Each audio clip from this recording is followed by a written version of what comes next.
Hello लु है आज चाहिँ मेरो घरको फुलहरू देखाउँदैछु तपाईँहरूलाई। मेरो घरमा फुल चाहिँ कसरी फुलेको छ। यो चाहिँ लालुपातेको लाइन छ, यहाँनिर लस्करै लालुपाते। यहाँ चाहिँ यस्तो फुलेको छ।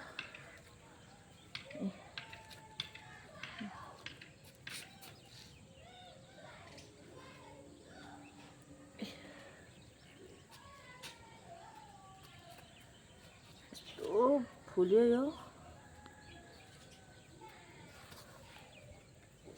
यो अलिकति अर्को भेराइटिजमा। यहाँनिर चाहिँ यता कलन्चीहरू रेडी हुँदैछ। यो चाहिँ कलन्चीहरू रेडी हुँदैछ। यहाँ चाहिँ यो पनि छ दुई किसिमको, वाइट एन्ड पिङ्क। यो चाहिँ देखेको होला, पहिला पनि हालेको थिएँ। यो जिरेनियमको कलर,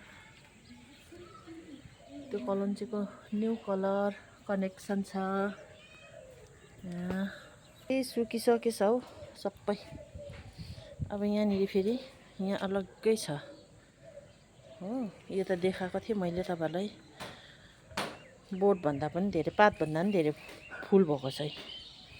यो एउटा सेतोमा, यो पनि फेदैबाट फुलेको छ है फेरि हो।